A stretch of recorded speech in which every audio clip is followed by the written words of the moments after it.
Yeah, I don't think you can see what they got. There's been something right in here last couple mornings. I haven't moved these two bales out, but I've moved that bale out. I've moved the container out. Haven't found anything. By golly, this morning they come running in here 90 miles an hour. And it's dark enough I can't see what they got.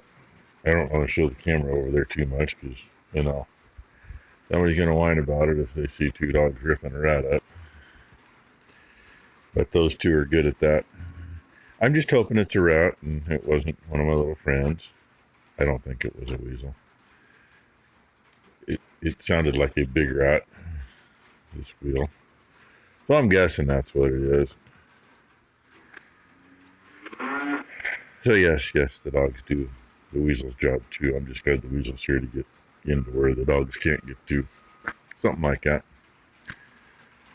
Oh, yeah, I just got down here. And yes, it's raining. Yes, there's snow melt.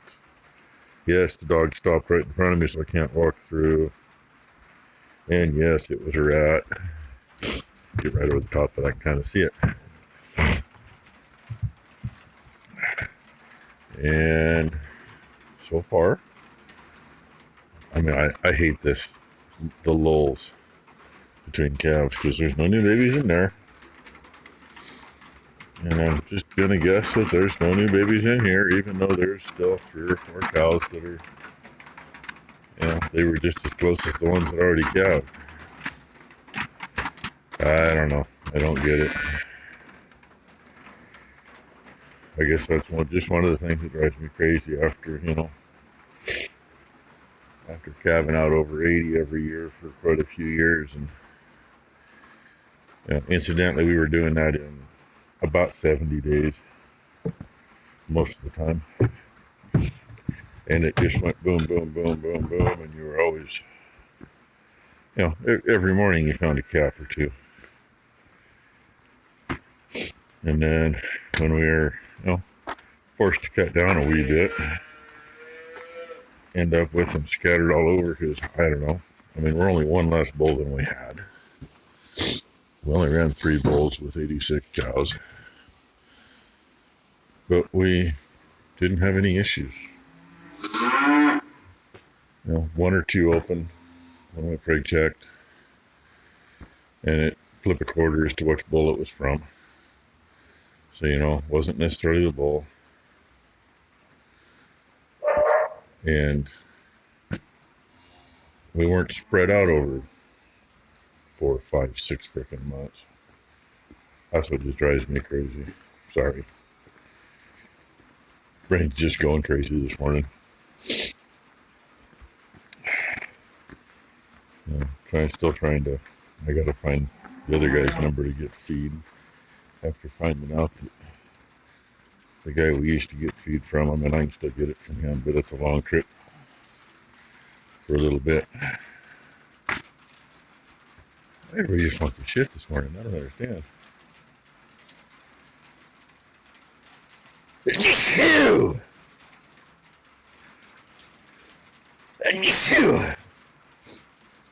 Sorry, I didn't have a chance to shut the camera off on that one. Oh well, it is what it is. Get my feeding done. And go start looking for a phone number and see what else is going to happen today. Kind of like last night when I was filling that, letting the cows in the feed barn. I didn't say that because it was nastier than nasty. It was raining pretty good. And now I'm standing here and it starts snowing.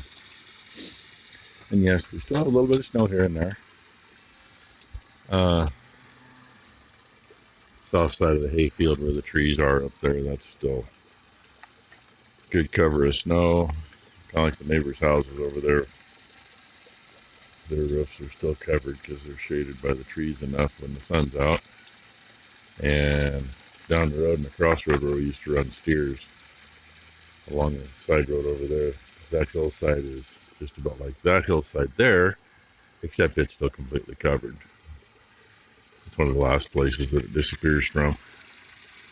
And now, definitely back into the muck. Gotta love it. Even in the feed barn is shitty, we'll put it that way. Driveway's kind of like walking on a waterbed half the time. And we're 34 degrees, so I don't see this stuff sticking, not when it's this wet. You know, take a roof or something, we might get some more on it, but we're also supposed to get colder at some point today. We're supposed to get almost cold enough to worry about shutting all the water off, but we'll see what happens. If we do get that cold, it's going to ice over quick, and if it snows, it will stick. Well, when it's persistent for long enough, it does finally start to build up. I didn't think it was going to be this much. It's been going for like 2 hours, and it's starting to build on a few things. Grass is turning white again. Kind of looks like there's a hit on all the roofs again. Yeah. We might actually get the accumulation they were talking. We'll see. Well, let's see if YouTube pops this one up for the thumbnail. Yeah, grease underneath in there. She tried telling me she had to change some grease shirts. I said, So she pulled one and hooked it back on the gun, and it spurted grease. So it's the damn travel levers. I've always had trouble with them on this thing. And if anybody doesn't know what this is, I'll tell you. I got to think hard about it. I think it was a custom baler in Wyoming, maybe Colorado. Don't quote me on that, though. They invented this little bugger. Pull the plunger out. Take the cap off the end. That's just to keep shit out of it. The end of it is like half of a grease coupler, but it's only half. It won't lock on. You have to actually keep it pressed on. Put WD-40 or fluid film, PB Blaster, something in here. I'm trying not to lose it all out the end. That's why you always cover the end and fill it, and then put the plunger back in. Plunger's got an O-ring at the end of it. So you hold that down tight on your grease zerk. Wear safety glasses, because if you ain't holding it tight enough, it goes everywhere. I've also had it, the haha coupler piece is just pressed into this, just about where my finger is, and I've had it come apart there before. Not fun. Anyway, you take a hammer and start tapping. And tap, tap, tap, until hopefully you get it all in. She's just done that to both of them on those lever pivots. And I'd show you from here, but I don't think we can see it from here. Yeah, I can't see it from here. One of those lever pivots quite a few years ago, oh man, I fought it. I literally had this machine in here all day long. It got really stiff, couldn't hardly move it. Couldn't get it to take grease. Even when I did get it to take grease, I still couldn't move it. I actually ended up taking the torch, and the tube is about a foot long or so, the pivot. I literally took a torch and split it from one end to the other to get it to release. And have kept it well greased ever since. And I don't know if you can hear that grease gun or not, but it sounds like it's bypassing. And those DeWalt grease guns do 10,000 pounds. So if she's bypassing, it's still plugged. Oh, she says it's my grease gun, so it's the 20 volt that's supposed to be in the truck. Yeah, I got to pop its cherry for the first time. And I've only used it like once or twice. That one has, which coupler is that? That's got the black one on it, doesn't it? I don't, turn it the other way. I don't recall what, oh, that's a regular coupler. I'm sorry. That's the one that came on that one. I was thinking. The black one is on the step. Oh, there's the coupler.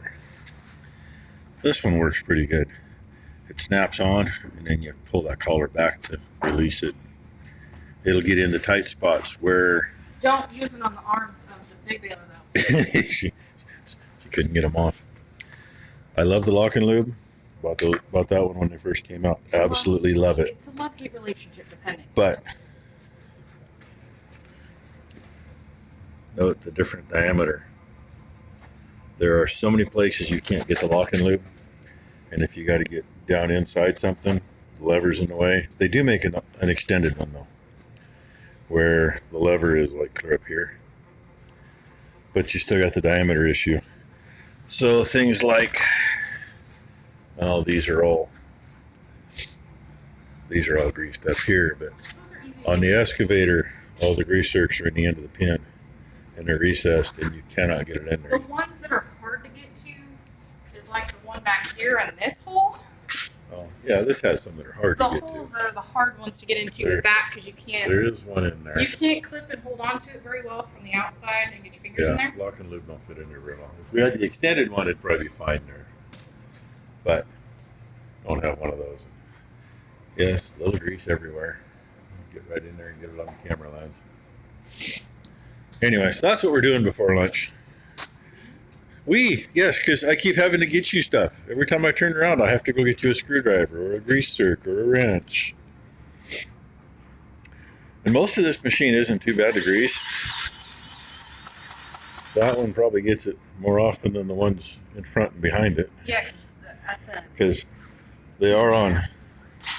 I can't get in there to show you the grease zerk, but I can show you from the front where they are, if we can see in here.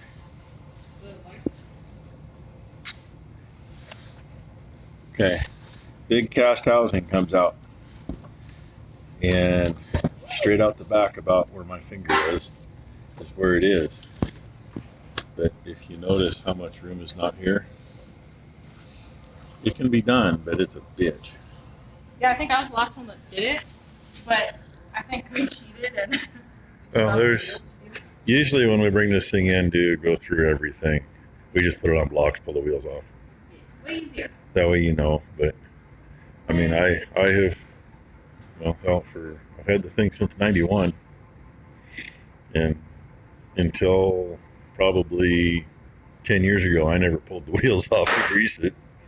It can be done, and you don't want to skip those either. I found out the hard way, because I did not know that it had the grease zerks. I assumed that the chain cases lubricated your axle shaft. Boy, was I wrong. I was way wrong. I was setting, used to have a hay spear for round bales that had a hydraulic cylinder on it. The spear came up like this and then stuck out with a cylinder under it, so I could raise and lower it. Worked great too, because you got like an extra 2 feet of reach. And I was trying to set the fourth bale high in the big bale barn, when all of a sudden I went, I couldn't figure out what the hell happened. Luckily the tire stayed on, or the wheel stayed on, but I lost the bearing. More random. Bale spears. Roosty 6 broke one the other day. He got one of those forged ones that go into a tapered hole with a bolt holding them in. Let's see. Yeah, I built this one June '07. 2-inch hydraulic cylinder shaft. The center is not hydraulic cylinder, the other one is. The outer two are mates. And the reason for this is, this was where the piston would go on. So there's a relief in there for an O-ring, and then it was threaded, so that's all been smoothed up. And that's just welded in, so there's not an edge. These on here are 2-inch. And I don't remember how far they stick out. Let's see if my tape will stay on. 3 feet. 3 of those, and we pick up 2 1,300-pound bales. I pick up 3, but that's a little too much on the front of this thing. And working way over here because Ty wants me for something, but the spear for the skid steer, same thing. There's 3 feet of spear sticking out, but they're 1 3/4 inches. And I threw these in just because where this is at the bottom, they try to roll a little bit, and that helps just that much more into them. So that's 2 out of the 10 that I've built. Figured I'd at least get an ending on tonight's video. Moose laying over there all nice and comfy. Mama right here eating. It's a good sign. I've been happy watching her in the camera at night because Looks like she's been doing a little better, Plan on getting her temperature took again today, but that didn't happen. We'll get that tomorrow. Either tonight. And that second tail she's got, it's nasty. Pretty sure some more of it is left off. Hoping it's finally finishing detaching. Ty was talking about maybe seeing what she could do with it tonight after dinner, but you know, I told her that's not the best time to do it. Be a waste of dinner. And yeah, that's still about half snow maybe. If you can see it or not in the camera. It's been rain and snow mixed most of the day. About 2 hours this morning it was straight snow and started to show in the grass and on a few things and on the roofs. And a half an hour later, everything's just wet. Nice soft driveway to walk on. You know, it's not like being on a hard driveway all the time. And yesterday we put fuel in the shop tanks, and I mean there's still pretty good traction in the service truck. Oh, and Becky's been working on stuff. I think I mentioned about the Tri-County area screwing us on the service truck because of the weight that we had it licensed for. So she's been taking care of that, which, I mean, it's registered with DOT. It's already there. And once a year, once every other year, we're supposed to let the state DOT agricultural department know that, yes, we are a farm. Yes, we're still in business. Yes, this is how much we're still doing, yada, yada, yada. And since Dad's died, I've done that at least 3 times on the phone, talked to the guy, hell of a nice guy. I mean, you know, we chat like it's old home week. Becky got to talk to him. He says, well, wait a minute here. Your US DOT number is under Dale Gosselin, and he's dead. That doesn't work anymore. Why didn't you say this 4 years ago? 5 years ago, damn near. So now she's been going through all this shit to get that changed to replace his name with mine. And he said, I'll just get a different DOT number. That's great. You got to get through all the bullshit with DOT. We're already established with them. And then we got to put new signage on all the trucks. No, we'll keep the same number, thank you. Because it still has the same name. Goslin Farms is on it. It's just that they still have it showing with Dad's EIN number, which we've run into a lot of that. We're still fighting IRS for that, some of that shit. Because a lot of payments to IRS in the last 4 years. We don't know what they've done with it. They tell us we haven't paid it because they put it under his EIN number, and then they say, oh, well, it went to the wrong place. Then put it in the right place. They can't do that. So most of it's been double paid, and we can't get shit back from them. That's been an ongoing battle. So anyway, I've been on the phone half the day with Becky, and the other half of the day in person with her trying to go through paperwork, plus trying to get everything else done. And I think Ty got done greasing the skid steer. I already used it, put the bucket on it. It's in the shop because one way or another, the cows better have the feeders in the feed barn down low enough to clean tomorrow. Because this 2-year-old lot has got to be cleaned. And the feed barn's getting pretty bad too, so. It's in the shop where it's warm. Don't have to worry about warming the hydraulic up. And we're supposed to be colder tomorrow morning than we have been for a few days, so. That's the day. 20-minute video, what the hell, right?